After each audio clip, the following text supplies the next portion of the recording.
It's early morning outside Kinnickinnick at Zane Trace High School, where members of the Future Farmers of America have been preparing and serving their annual breakfast, benefiting in part Nationwide Children's Hospital. It's the 40th anniversary for the breakfast. Jennifer Johnston, Zane Trace FFA advisor, says it's a total package learning event for her kids. Yes. Oh my goodness. This involves every single class that we teach. We have gone through the elementary lessons and talking about communication and teaching and being advocates for agriculture through the elementary lessons that we teach.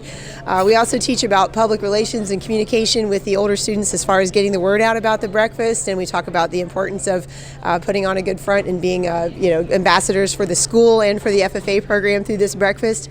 And then when it comes to actually making the sausage, that's incorporating a lot of our animal science. We talk about nutrition. We talk about the fact that pigs have to be a certain weight before they're processed. We go through the whole entire steps of processing the pig from carcass to plate, basically.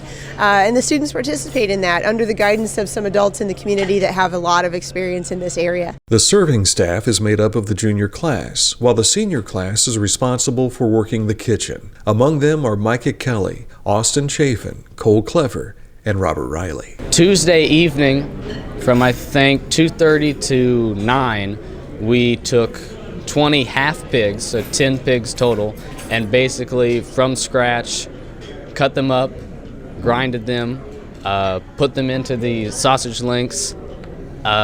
We were here Tuesday, Wednesday, and this morning. We've put in a lot of man hours, but it's just been a really cool experience for everybody. This is a nonprofit organization. It's all charity. We donate $1,500 to Children's Hospital, and the rest goes to the Junior Fair Board, or Junior Fair. It's a great experience. It's a great time. This year, I had to wake up a lot earlier to get here, because last year I had to be here at 4:30. This year we had to be here. Seniors had to be here at 2:30, and I just think it's a fun experience to work with all these people and get to know them better.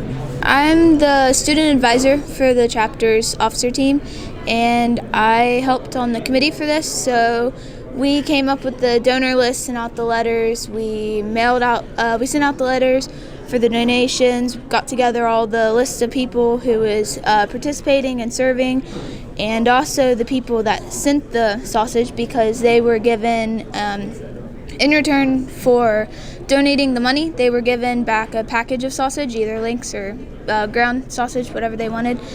And we came up with the schedules for the crew and we just helped organize everything. And so it was a new experience. It was definitely something I'll probably never do again, but I'm glad I did it. It's pretty fun. So far, I've probably put together about 6 or 7 gallons of batter, and I'm done with pancakes. And it's all voluntary.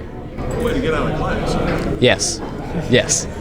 I think it's a great thing for students to see that it does take a tremendous amount of work to produce food that we get at the grocery store or that we go and get at the butcher shop.